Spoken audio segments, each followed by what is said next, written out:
là, sur les outils que j'ai à ma disposition, donc les 4 piliers du joueur, les techniques physiques, mentales ou tactiques, le type d'entraînement et d'exercice que je vais choisir, soit analytique, soit contrat, soit jeu, de façon globale. Soit, j'ai oublié de parler du tutoring. Le tutoring, c'est un travail individuel en fin d'entraînement ou au début d'entraînement, surtout pour les jeunes, mais qui est important. Je vais donc utiliser ces quatre volets. Après, dans l'entraînement, la construction de mon entraînement, c'est très simple, vraiment très simple. Je pense que comme beaucoup d'entraîneurs maintenant, on essaye d'avoir un grand tableau blanc pour expliquer, dessiner l'entraînement, parler des objectifs, expliquer si l'entraînement va être difficile, s'il va être dur, qu'est-ce qu'on attend, parce qu'il est toujours intéressant de travailler un ou deux aspects techniques, en tout cas pour moi, un ou deux aspects techniques sur la première partie de l'entraînement, puis une deuxième partie de l'entraînement qui va être plus collective, un échauffement collectif, puis après il y aura une troisième partie d'entraînement où ce sera vraiment un collectif à contrat ou en jeu, puis une fin d'entraînement encore technique, soit de façon individuelle, soit parce que je veux qu'un ou deux joueurs travaillent la passe ou le service ou la réception. Et surtout, je le laisse souvent libre parce que j'ai trouvé que quand on imposait les choses, les joueurs râlaient, alors que quand on laissait la possibilité de s'entraîner, les joueurs étaient beaucoup plus demandeurs.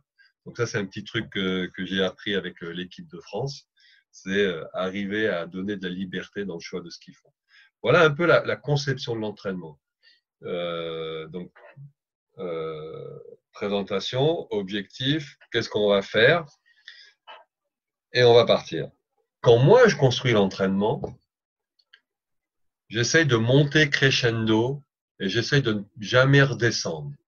C'est-à-dire que ça va commencer par l'échauffement, ça va suivre par des travails techniques ou un peu de travail physique, puis je vais monter dans les gammes, dans les répétitions individuelles, collectives, et puis après on va passer sur le jeu, et après on va descendre tranquillement. Je sais que c'est terrible pour un joueur de commencer un entraînement fort, s'arrêter, repartir. Donc j'essaye d'avoir cette progression et cette descente. C'est très important. Dans l'entraînement, 85% des entraînements, je veux l'intensité maximale. Parce que nous sommes des Ferrari. Le volleyball, c'est un sport de conduire des Ferrari. On n'apprend pas à conduire une Ferrari à 50 à l'heure. Et donc, je pense que mes joueurs doivent apprendre le volleyball de la même façon. Je préfère faire un entraînement d'1h15, 1h30, ce qui m'arrive souvent, plutôt que de faire 2h30 ou 2h ou 3h d'entraînement à un faux rythme. Mon objectif, sauf si je travaille spécifiquement de la technique, etc. Mais j'adore le rythme et l'engagement et je disais quoi oui, 100% de vitesse et d'explosivité. Parce que je pense qu'on s'habitue à travailler à ce niveau-là. Donc, l'engagement, le rythme, quand on fait les entraînements, j'essaye d'être avec mes staffs, d'être très court dans les consignes que je dois donner, parce que je veux pas que le rythme baisse. J'essaye d'être donc très concis dans les consignes. J'aime bien tourner, c'est-à-dire qu'il y a un adjoint d'un côté, l'autre adjoint de l'autre, et moi j'aime bien tourner pour contrôler ce qui se fait. J'aime bien dans les entraînements faire multiplier les équipes. J'adore, il y a des endroits où on fait que le 6 de base contre le 6 de remplaçant, ou on va dire les 7 et 7. Je change systématiquement mes joueurs. Je combine comme à l'américaine, le cold run, on fait des jeux, des matchs, des contrats en changeant systématiquement les joueurs de place, le passeur, les pointus, les libéraux. pour qu'il y ait une satisfaction individuelle et pour que tout le monde tout le monde fait partie de la même équipe. Je fais très peu de collectifs spécifiques et je fais vraiment beaucoup de mélange de genres. Donc ça, c'est important, le rythme et changer les collectifs. Blaise, à toi, après je continue.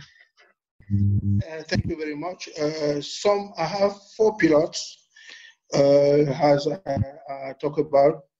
We talk about technical, tactical, mental, and physics. And my problem is the type of training session. As I told you, I take the global to analytic and the game. And after that, my training session has 4 parts. First of all, we have the technical or physical parts. We have collective parts with repetition. We have the game, and in the end of the training, we have the individual techniques. But what is very, very important is all my training session is 85% maximum of intensity, because you know that volleyball is very, very speed, so that we cannot drive.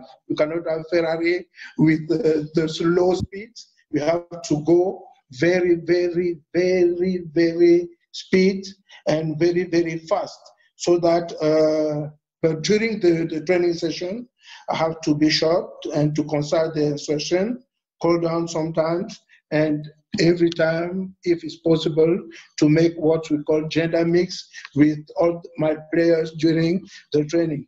Thank you.